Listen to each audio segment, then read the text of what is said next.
Bonjour à toutes et tous, bienvenue dans les coulisses du Grand Lyon. Mon invité du jour, Marie-Laure Mouillet, bonjour. Bonjour Raphaël Ruffier. Vous êtes la maire de Saint-Genis-Laval. Alors on vous a vu il y a quelques semaines en compagnie de Bruno Bernard pour inaugurer le ruisseau de la Mouche. Tout se passe très bien, on a l'air de penser sur Saint-Genis-Laval avec les écologistes. Pourtant vous êtes une maire UDI. Alors, tout se passe très bien, comme la chanson, tout se passe très bien, Madame la Marquise. Pas exactement.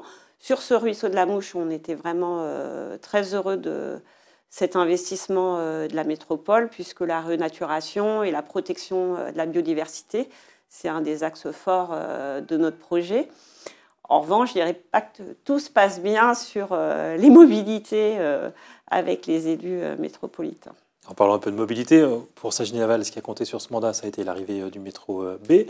Est-ce qu'avec un an de recul, ça se passe bien? C'était à la hauteur de vos attentes?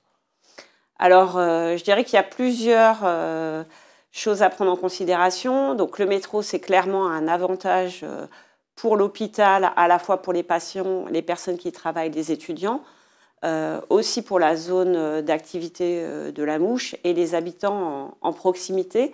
Après, c'est vrai que c'est plus compliqué en termes de déplacement pour les habitants qui viennent de plus loin. Et le raccordement des bus et pour arriver à ce métro. Vous étiez plutôt d'accord avec les écologistes sur le plan de desserte qui avait été fait, qui privilégiait les accès notamment en bus? Tout à fait, c'est très important pour nous qu'il y ait un accès rapide en bus. Si on veut aussi que les personnes prennent les transports en commun, il ne faut pas que les transports en commun soient englués dans la circulation.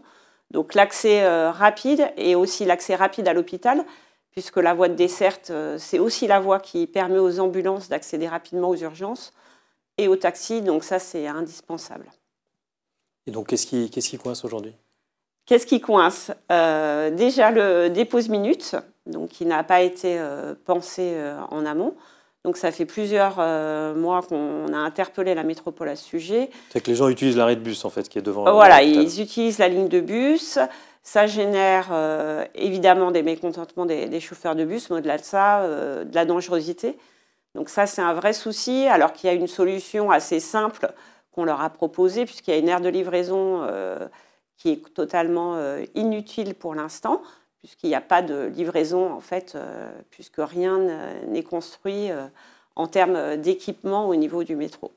Bon, si vous n'avez qu'un dépose-minute qui coince avec la métropole, c'est que le bilan du mandat n'est pas si mauvais. Alors, on n'a pas que le dépose-minute qui coince avec la métropole, on a aussi notre projet de centre-ville qui n'a pas pu être fait. On le regrette parce qu'on avait vraiment proposé une solution qui était à la fois de la sécurisation, qui permettait aussi de végétaliser davantage la place. C'était une solution aussi qui préservait du stationnement pour nos commerces, qui préservait aussi l'implantation du marché. Un marché, c'est très important pour une ville de le maintenir à l'endroit où il est, parce que c'est aussi un repère pour les habitants.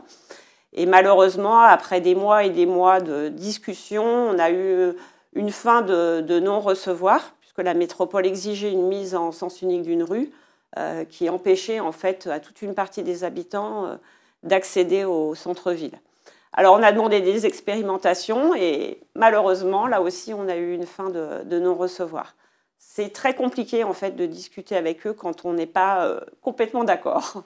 Ni complètement d'accord, ni élu à la métropole. C'est vrai que la dernière fois, vous avez été élu à la tête d'une liste très société civile. Vous êtes encarté à l'UDI, mais vous étiez un peu challenger sur une liste société civile et vous n'étiez pas dans la bataille des élections métropolitaines. Vous n'êtes pas au conseil métropolitain. Est-ce que ça, c'est pas un manque aujourd'hui pour vous?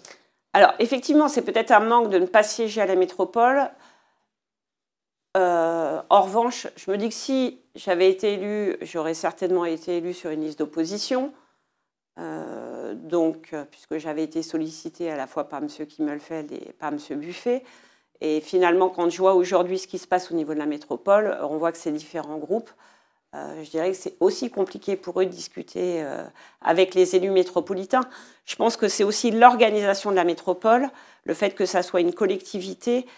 C'est une collectivité du coup du fait qui est très politique et qui ne permet pas à l'ensemble des maires aussi de pouvoir discuter comme dans toutes les autres intercommunalités. Oui, c'est pas une intercommunalité comme l'était le Grand Lyon où il fallait être l'accord des différents maires finalement pour définir une politique. Là aujourd'hui, les écologistes ont une majorité, ils appliquent leur projet. C'est quelque chose sur lequel vous voulez revenir?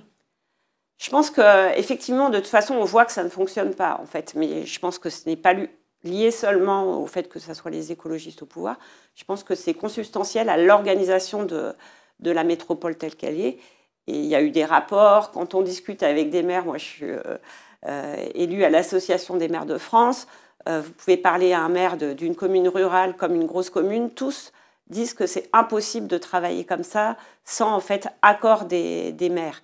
Donc je pense qu'il y a une évolution effectivement de la loi qui est à prévoir, parce qu'on le voit finalement, il y a deux légitimités qui s'affrontent.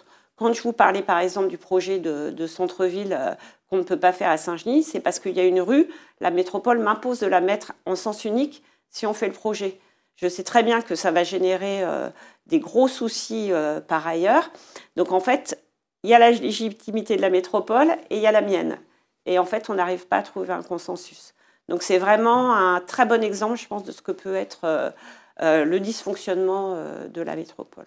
En même temps, pour mener des grands projets d'agglomération, on pense aussi aux grands projets de desserte, notamment les voies lyonnaises à vélo. Quand il fallait l'accord de toutes les communes, on n'avait pas des pistes cyclables qui allaient d'un bout à l'autre de l'agglomération de manière cohérente. Je ne suis pas sûre en fait qu'on n'aurait pas eu d'accord. Moi, je suis vraiment partisane de discuter et l'intérêt général, je pense il existe encore et les habitants peuvent le trouver. Après, il faut prendre du temps. Il ne faut pas y aller avec un bulldozer aussi et en frontal.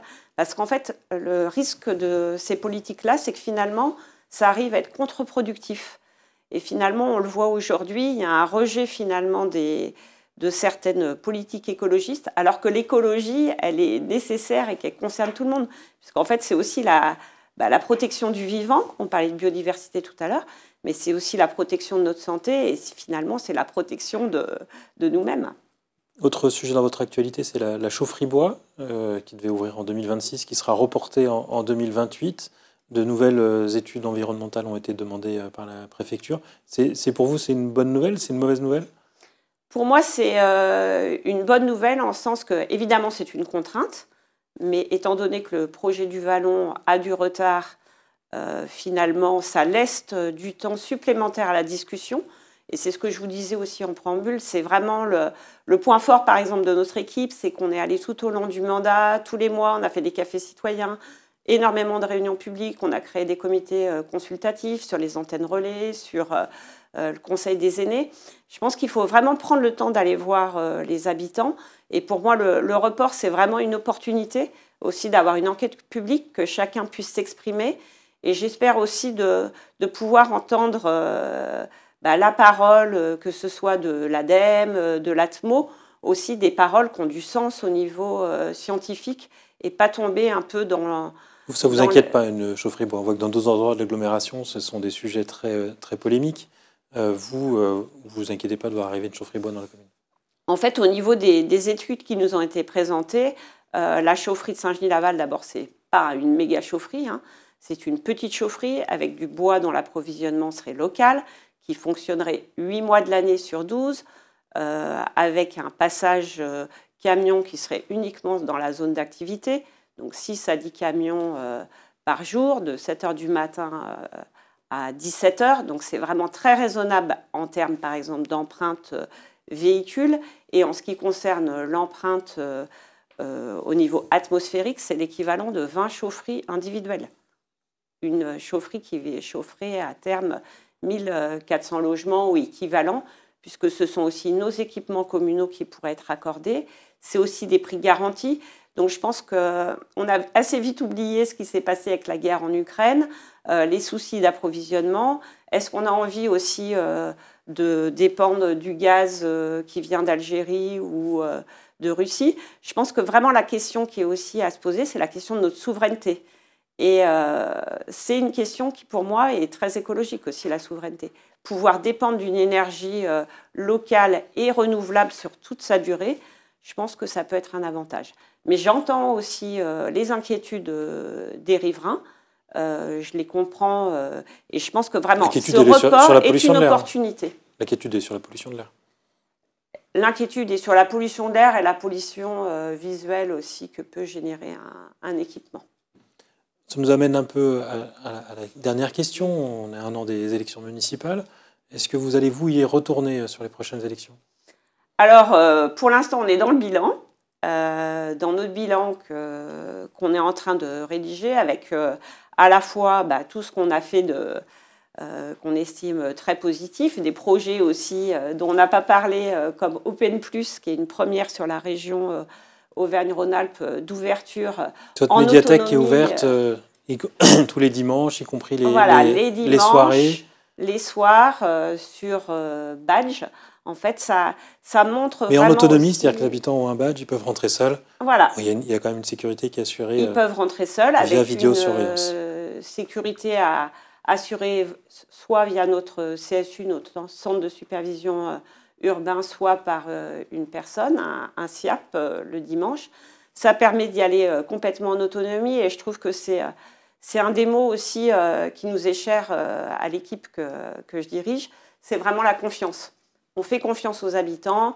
Voilà, vous parliez tout à l'heure des craintes et tout. Moi, voilà, je pense qu'on peut faire confiance aux habitants pour trouver aussi la voie de l'intérêt général et quelque chose aussi qui crée du lien. Et donc ça se passe bien depuis l'ouverture de cette médiathèque? Ça se passe très bien. On a environ 60 personnes tous les dimanches qui viennent en autonomie. Donc soit des étudiants qui viennent réviser, soit des familles qui viennent aussi avec leurs enfants. Je pense que voilà, c'est aussi bien de se dire que le dimanche, c'est un moment qu'on prend pour soi, pour se cultiver, pour s'ouvrir au monde. Et d'ici quelques mois, on aura aussi un café qui permettra d'avoir un petit lieu très convivial, un lieu de vie comme on les aime à Saint-Genis. On a compris que vous êtes dans le bilan, pas encore dans la candidature, mais ça viendra. On verra. Marie-Hélène Millet. On est un collectif. Marie-Hélène Millet, je vous remercie. Puis moi, je vous dis à demain pour une nouvelle émission des coulisses du Grand Lyon.